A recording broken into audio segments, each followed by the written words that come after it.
오늘 우리가 읽은 본문은 계속된 이스라엘의 가나안 정복이 기록되어 있는 말씀이죠. 얼마 전 이스라엘은 아간의 범죄함으로 인해서 이제 아이성에서의 스디슨 패배를 맛보고 또 이후 이제 잘못된 그 범죄한 아간을 또 처형함으로 다시 회개함으로 하나님께 돌아온 이스라엘 백성들은 다시금 아이성과의 전투 가운데서 대승을 거두게 됩니다. 이 소식을 이제 누가 들었는가 하니 본문 1절에서와 같이 요단강 건너에 있는 왕들과 레바논 건너 대해에 있는 모든 왕들이 이 소식을 듣게 됩니다. 그리고서 이 소식을 들은 그 모든 이방 나라의 사람들이 어떤 일들이 일어났냐면은 본문 2절 여호수아와 이스라엘을 대항하기 위해 함께 뜻을 모이기 시작을 하죠. 그러니까 자신들도 안 것입니다. 야, 이거 저것이 저대로 두면 안 되겠구나라는 것을 말이죠. 그리고 저 이스라엘을 상대하기 위해서는 이게 우리 혼자만으로 힘으로는 안 되겠다는 것을 그들은 알았던 것입니다. 이로 인해서 이방 나라에는 아주 커다란 연합군이 생기게 됩니다. 그런데 오늘 본문을 보니까 그 이방 나라 사람들 중에 유일하게 그 연합군에 속하지 않고 독자적인 움직임을 보인 사람들이 있었으면 누구냐면 바로 본문 3절 기브온 사람들이 그러했다라는 것이죠. 본문 4절 이하의 말씀을 보니까 이들은 이방인 연합군들과 같이 이스라엘을 대적하기 위해 모이는 것을 택하기보다는 그들과 달리 이스라엘과 화친을 맺기 위하여 자신들의 꾀를, 슬기로움을, 지혜를 발휘해서 이스라엘에게 접근하기 시작했다라는 것을 보여줍니다. 굉장히 철저히 준비를 해갑니다. 자신들이 가까운 곳에 있는, 그러니까 이스라엘로 하여금 정복하고 진멸해야 할 대상임을 감추기 위해서 멀리서 온 사진단처럼 자신들을 꾸미고 또 멀리 왔다는 것을 완벽하게 속이기 위해서 이게 낡아빠진 자루와 오래된 포도주 부대를 준비하며 신발이나 옷들도 낡아빠진 것들을 준비하고 심지어 먹을 빵까지도 다 말라서 곰팡이가 스른 빵을 준비해 가죠. 이게 얼마나 엄청난 정성입니까? 그죠? 그러니까 이것만 보더라도 기본 사람들이 지금 이스라엘을 어떻게 느끼고 있는지를 아마 알 수 있는 대목인 것 같습니다. 야, 저희 가서 이렇게 화치는 못 맺으면 안 된다. 우리가 지금 저 연합군에 들어가서 싸울 준비를 할 때가 아닌 것 같다라는 것을 이들의 이러한 노력들을 통해서 엿볼 수 있는 것 같습니다. 그러니까 정말 이 정도 정성이면 웬만한 사람들은 그들의 정체를 모르고 속을 법 했을 것이다라는 생각을 듭니다. 하지만 이스라엘은 누가 계십니까? 모든 것을 아시는 또 이스라엘 지키시는 하나님께서 그들 가운데 계시죠. 그래서 한편 우리는 어떤 것을 생각해 볼 수 있는가 하니 저들이 이스라엘을 속이려 해봤자 무의미할 것이다. 하나님께서 그들을 다 이스라엘 손에게 주시기를 작정하셨고 또 가나안 땅에 있는 모든 이제 이방 사람들을 진멸하시기로 하나님께서 결정했으니 또 그 하나님께서 이스라엘 가운데 그들을 지키고 계시니 그들이 저렇게 속이고 온들 과연 그들을 속일 수 있을까? 그렇지 못할 것 같다라는 생각을 우리가 해볼 수 있을 것 같습니다. 그런데 오늘 본문을 보니까 이러한 우리의 생각과는 조금은 다른 뜻밖의 사건이 펼쳐지게 되는 것을 우리가 보게 됩니다. 앞서 나왔던 것처럼 기본 사람들은 아주 철저히 변장을 하고 이스라엘과 여호수아를 찾아가서 본문 6절에 말씀한 같이 자신들과 조약을 맺으시다라고 제안을 하게 됩니다. 하지만 이를 본 여호수아는 그들의 모습을 탐탁지 않아 하고 오히려 의심하는 눈초리로 그들이 신문하기 시작하죠. 너희가 어디서 왔느냐? 너희가 본래 가까이 사는 사람들 같은데 우리가 굳이 너희와 조약을 맺을 필요가 있냐? 그러니까 그들과는 기본 사람들과는 거리를 두려는 모습을 여호수아가 펼쳐갑니다. 물론 기본 사람들도 만만치 않았습니다. 앞서 말씀한 것처럼 그들은 외관만이 아니라 이게 여호수아와 이스라엘 속이기 위해서 나름대로 시나리오 역시 철저하게 준비해갔다는 것이죠. 그리고 그 결과 여호수아와 이스라엘은 어떤 선택을 더해갑니까? 본문 15절입니다. 그리고 여호수아는 그들과 화친을 맺어 그들을 살려준다는 언약을 맺고 회중의 지도자들도 그들에게 맹세했습니다. 라고 나옵니다. 이 일은 여호수아로 하여금 아주 큰 실수한 일이 되어 등장합니다. 왜입니까? 지금 하나님의 백성 가운데 이방 민족을 그것도 정복과 진멸의 대상이었던 이스라엘과 가까이 사는 사람들을 이스라엘의 그 거룩한 선민의 그 공동체 가운데 거하도록 만드는 선택이 되었기 때문이죠. 그리고 본문은 성경은 이러한 여호수아의 실수가 무엇으로부터 비롯되었는지에 대해서 이렇게 말하고 있는 것을 볼 수 있습니다. 본문 14절입니다. 그러자 이스라엘 사람들은 그들의 양식을 취하고 어떻게 해야 할지 여호와께 묻지 않았습니다. 성경은 말합니다. 여호수아가 하나님께, 이스라엘이 여호와께 묻지 않고 그들과 이방 민족과 기브온 사람들과 조약을 화친을 맺었다라고 말이죠. 물론 이 기브온 사람들이 이제 하나님이 거룩한 선민 가운데 거하게 됨으로 인해서 그들이 어떻게 살아가게 되는가, 결국에는 이스라엘의 노예로, 종으로 있게 되었다라고 나오지만 실제로는 그 자리에서 성전 봉사하는 사람들로 그들이 그 삶을 펼쳐가게 됩니다. 물론 하나님께서는 그 실수를 아름답게 하나님 나라를 위한 일들로 빚어가시고 만들어가시지만 그와는 달리 그거는 그것이고 여호수아는 여호수아 나름대로, 이스라엘은 이스라엘 나름대로 큰 실수를 이뤄갔다라는 것을 오늘 말씀을 통해 우리 가운데 보여주시는 것이죠. 여기서 우리가 잘 기억해야 할 것이 있습니다. 본문가에 나타난 하나님께 물어보다, 여쭙다라는 것은 이게 단순히 이스라엘로 하여금 하나님께 물어본다라는 것이 하나님께 질문을 던지는 일로만 나타난 일이 아니었다라는 것입니다. 백성들로 하여금 하나님께 여쭙는다는 것은 이게 질문의 개념을 넘어서 그 사람이 자신의 삶 가운데 일어나는 모든 것을 하나님께 의지해 간다라는 뜻하는 일이었기 때문입니다. 그래서 오늘 본문을 통해 하나님께서 우리 가운데 보여주시고자 하는 것은 그저 여호수아가, 이스라엘이 하나님께 물어보지 않았다라는 결과 자체가 아니라 이런 결과를 만들어가게 된 그 과정들, 그 과정 속에서 이스라엘이, 여호수아의 상태가 어떠하였는가를 오늘 우리 가운데 보여주는 일이다라는 것입니다. 그러니까 결국 이스라엘은, 여호수아는 스스로 자신들의 상태가, 자신의 중심이 어떠한 상태다라는 것을 증명한 것입니다. 증명한 것입니까? 자신들의 삶의 모든 중심이 하나님을 의지하는 하나님의 중심의 삶이 지금 아니다라는 것을 증명한 것이나 마찬가지였다는 겁니다. 여호수아는 나름 철저히 준비해온 기브온 사람들을 의심했습니다. 하지만 눈에 보이는 모든 정황들이 그들로 하여금 멀리서 온 사람들이라는 것을 믿을 수밖에 없도록 만든 것이죠. 그러니까 심증은 있었지만 무엇이 없던 겁니까? 물증이 없었던 것이죠. 나름 여호수아는 그들을 계속해서 추궁했던 것 같습니다. 근데 나중에 등장하는 이스라엘 백성들은 어떻습니까? 그 얘기를 듣고서 홀라당 넘어가서 그들이 갖고 온 양식들을 취하게 되는 것이죠. 그러니까 사실 그들 가운데 그런 심증이 있었더라면은 그 순간 그들이 무엇을 했냐면 그 과거 모세 때처럼 모세가 어떤 문제만 생기면 하나님께 나아가서 물어보고 여쭤갔던 것처럼 그렇게 여호수아도 또 이스라엘 백성들도 그렇게 행했어야만 했습니다. 하지만 여호수아는, 이스라엘은 그러지 않았죠. 하나님께 여쭙기보다는 지금 자신들 스스로가 눈에 보이는 물증으로 하여금 스스로 결정할 수 있을 것이라고 생각하고 또 판단하고 그렇게 선택해 가버린 것입니다. 그러니까 이런 결정과 판단은 결국 어떤 사람들이 이뤄가는 것이다라는 것을 보여주는 것입니까?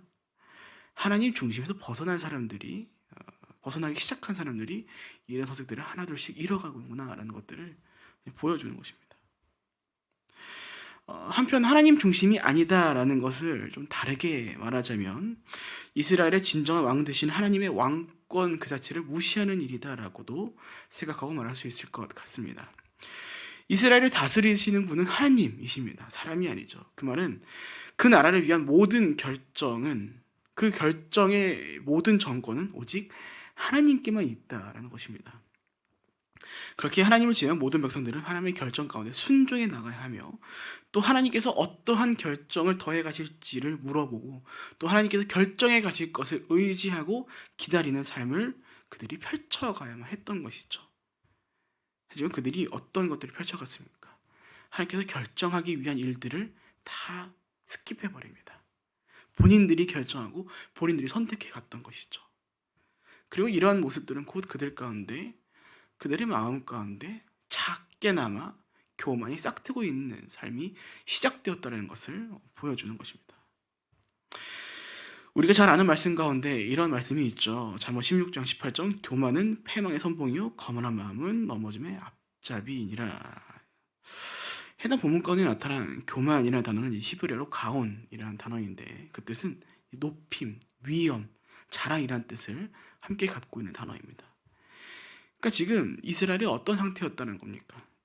이게 요단강을 넘기 전부터 이미 하나님의 일하심으로 인해 여리고는 두려워했으며 그렇게 손쉽게 여리고를 정복하고 비록 아간의 죄가 있긴 해왔지만 결국 아이성까지 점령한 이스라엘이었습니다. 그리고 이러한 대승리를 거둔 이스라엘이었기 때문에 이제 추측하기로는 이게 나름대로 자신만만한 또 위풍당당한 상태였을 것이라고 생각되는 것이죠. 그러나 우리가 이전에 나눴던 것처럼 사실은 그 승리를 만끽한 때가 사실 가장 방심하기 쉬운 상황이기에 그들은 어느 순간 자신들이 하나의 백성이라는 그 본분을 잊어버리고 그 안에 싹튼 교만함으로 인해요 하나님의 결정이 아니라 자신 스스로가 그 공동체의 운명을 좌지우지하는 선택들을 더해갔다라는 것을 오늘 본문을 통해 우리 가운데 보여주시는 겁니다. 사랑 여러분, 우리가 어제도 함께 나왔던 것처럼 정체성이라는 것은 우리로 하여금 우리의 정체, 하나님과의 관계만을 나타난 것이 아니라 그 정체성 가운데 담겨져 있는 그 본분과 책임을 함께 우리가 이뤄가도록 하기 위해서 하나님께서 말씀 가운데 더해진 우리의 정체성을 보여주시는 것입니다라는 것을 우리가 함께 나눴었습니다. 우리가 어제 나왔던 또 오늘과 연결된 하나님 나라의 정체성 중 하나는 어제는 그리스도의 군사라는 것들을 나눴다면 오늘 우리가 생각해 봅슨 하는 것은 하나님의 백성이라는 겁니다. 근데 이 두 가지 다 결국 우리 가운데 무엇을 깨닫게 해주는가 하니 우리가 하나님을 떠나서는 아무것도 수 없다는 존재이고 하나님을 의지함으로 말미암아 우리의 왕 되신 그 하나님의 그리스도의 그 주권에 따라 순종해가는 삶을 우리가 펼쳐가야 함을 우리 가운데 깨닫게 해준다라는 겁니다. 물론 여기서 아무것도 하지 못한다라는 것은 우리로 하여금 현실을 살아가지 못한다는 것이 아닙니다. 여러분 우리 잘 생각해 볼까요? 사실 우리 하나님 없어도요 현실 살아가는 것 아무 문제 없습니다. 오히려 하나님이 없으면 어떤 삶을 살아갑니까? 오히려 현실에서 더 좋은 삶을 살아갈 수 있는 기회가 많이 다가옵니다. 우리 주변의 삶을 보십시오. 믿지 않는 이들의 삶을 보십시오. 하나님 모르고 하나님 없이 살아가는데 얼마나 잘 살아갑니까? 하지만 그렇게 하나님이 없이 아무것도 할 수 없다는 것이 거짓하는 것이 아니라는 것을 우리는 알고 있죠. 그러니까 우리가 어떤 삶을 살아가지 못하게 되는 겁니까?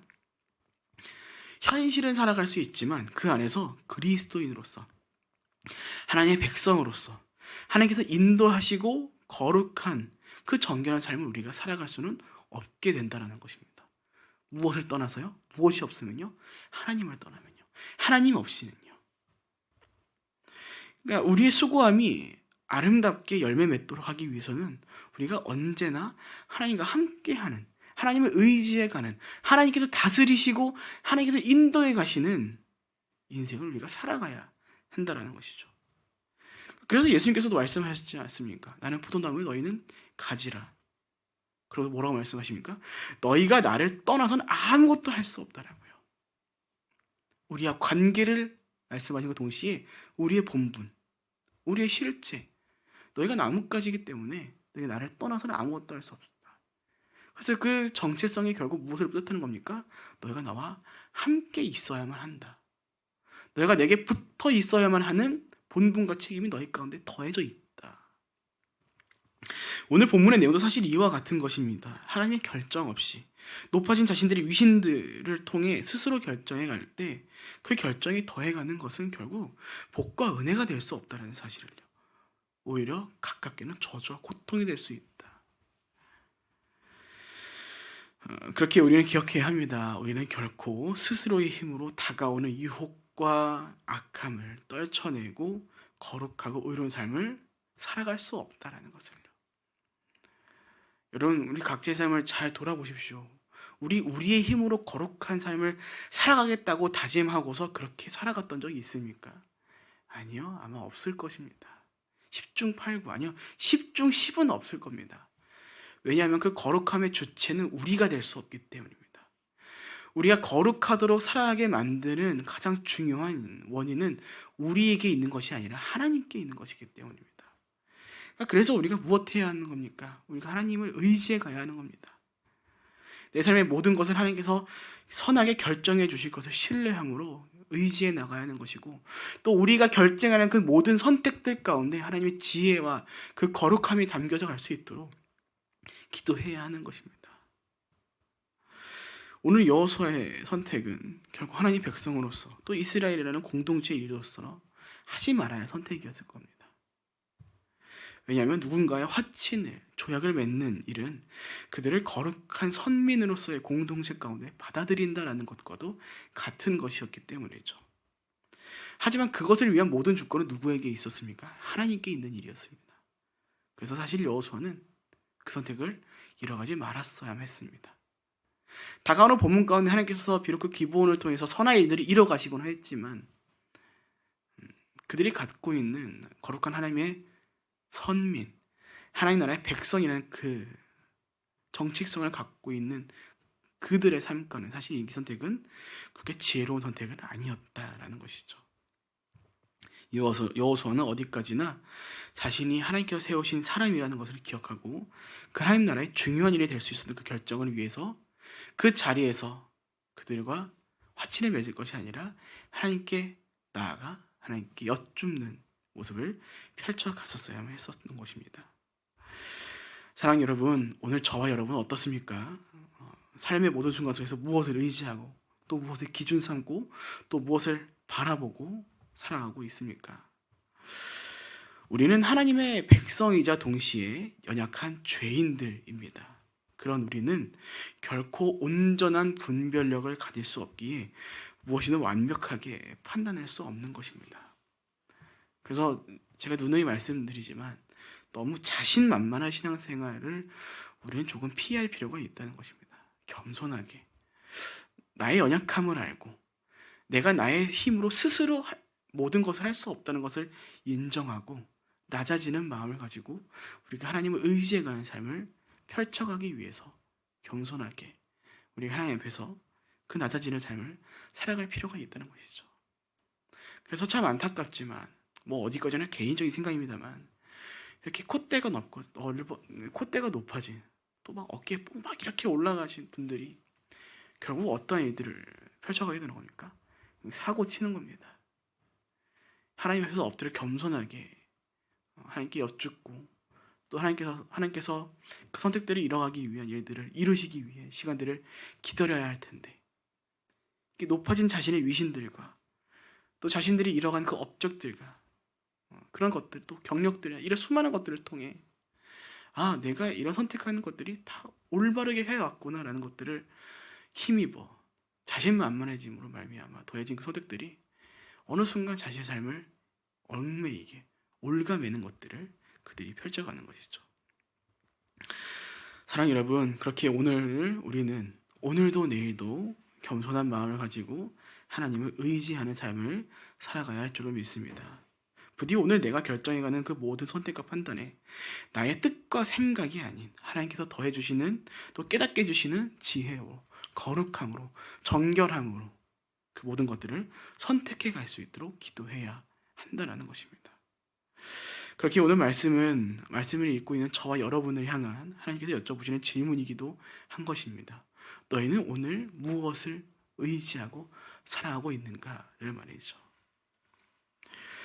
말씀 마칩니다. 부디 오늘 말씀을 기억하시며 하나님께 엿주는 일 없이 스스로 선택해 나간 여호수아의 모습을 기억하시면서 오늘 우리의 삶은 그와 달리 우리가 하나님을 전적으로 의지해감으로 모든 선택과 판단 가운데 하나님의 뜻과 마음이 돌아가 있을 수 있도록 오늘 나의 뜻과 생각이 아닌 나의 힘만으로만 살아가는 삶이 아닌 겸손하게 하나님께서 더해주시는 지혜와 힘과 필요로 인해 우리가 지혜롭고 현명한 거룩하고 의로운 판단들과 결정으로 그 삶을 펼쳐가시는 저 여러분 모두가 되시기를 주님의 이름으로 축복드립니다. 아멘. 이렇게 기도하겠습니다.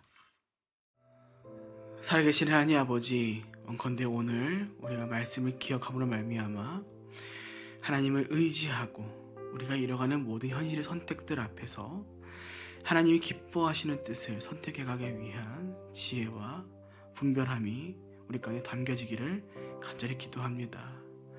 주님, 원컨대 우리 스스로가 결국 하나님 없이 살아갈 수 없는 존재라는 것을 기억하고 또 그에 따른 삶을 펼쳐갈 지혜를 더해 주시기를 간절히 기도합니다. 주님, 다양한 유혹들이 난무하는 이 시대 속에서 우리가 하나님 없이 어떻게 거룩하고 선한 선택을 더해갈 수 있겠습니까? 주님, 이 시간 기도하는 모든 자들 가운데 오늘 하루 거룩하게 살아갈 지혜와 능력과 용기와 필요를 더해 주셔서 우리가 하나님 없이 더해가는 선택들이 없도록 오직 하나님을 의지하는 마음으로 거룩하게 이뤄가는 선택들만이 더해질 수 있도록 오늘 우리의 삶과 동행하여 주시기를 간절히 기도합니다. 아버지, 우리가 오늘도 주님을 의지함으로 살아가겠사오니 주를 의지하는 모든 하나님의 백성들의 삶을 친히 주님께서 인도하여 주십시오. 그렇게 오늘도 우리와 함께 하실 것을 믿고 감사하며 살아계신 예수님의 이름으로 기도합니다. 아멘.